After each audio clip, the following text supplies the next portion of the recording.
మనకి నమ్మాలి మనుషుల్ని. అదే సందర్భంలో right are wrong cross verification ఉండాలి. ఒక స్థాయికి ఎదిగాక పూర్తిగా డిపెండ్ అయిపోతే ఎట్లాంటి దరిద్రాన్ని ఎదుర్కొంటాడో ఇప్పుడు అల్లు అర్జున్ చూస్తే తెలుస్తుంది. ఎవరో చెప్పారట ఆయన హాస్పిటల్ దగ్గరికి వెళ్ళొద్దని, ఎవరో చెప్పారట పరామర్శిస్తే కేసు మారిపోతుందని. మరి చెప్పినవాడు మహానుభావుడు. అల్లు అర్జున్ మంచి కోసం చెప్పాడా, చెడు కోసం చెప్పాడా అంటే ప్రత్యక్షంగా కనబడుతోంది అల్లు అర్జున్ దగ్గర తన పరపతి పెంచుకోవడం కోసం మాట్లాడినట్టున్నాడు తప్పించి వాస్తవం కాదు. ఆ రోజున చనిపోయిన మరుసటి రోజునే ఆ కుటుంబాన్ని పరామర్శించిన, లేదా ఆ బిడ్డ వెనకాల ఉన్న, అలాగే ఆ హాస్పిటల్ వాళ్ళ దగ్గరికి వెళ్ళి కూర్చుని అల్లు అర్జున్ మాట్లాడిన రియల్ హీరో, లేదా వాళ్ళ నాన్న అప్పుడే వెళ్ళి మాట్లాడిన రియల్ హీరో, ఆ రోజునే డబ్బులు ఫిక్స్డ్ డిపాజిట్ చేసిన రియల్ హీరో. ఇంతెంత ఇద్దామనుకున్నాం, బల్క్గా ఇద్దామనుకున్నామన్న ఉపన్యాసాలు ఇవ్వాల్సిన పని లేదు.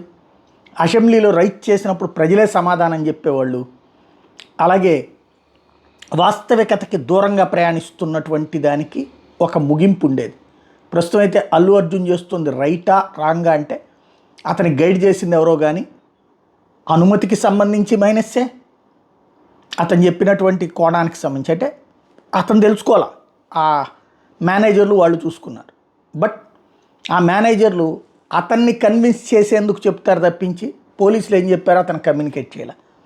అలాగే పోలీసులు ఏం ఆశిస్తున్నారో అల్లు అర్జున్ డైరెక్ట్గా అడగడం, వీళ్ళు డైరెక్ట్గా నువ్వు వెళ్ళొద్దు అంటే వెళ్ళకుండా ఆగుతాడు ఆయన. అంతకైతే ఆ తర్వాత పై అధికారులతో మాట్లాడుకోవడం ఏదో చేస్తుండేవాడు.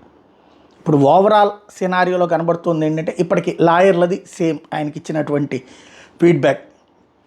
ఈ మొత్తం ఎపిసోడ్లో వైల్డ్ ఫైర్ పుష్పరాజ్ని విలన్గా మార్చినటువంటి ఘనత మాత్రం అల్లు అర్జున్ చుట్టూ ఉన్న టీంది. స్టిల్ నౌ అదే భ్రమల ప్రపంచంలో బ్రతుకుతున్నాడు ఆయన.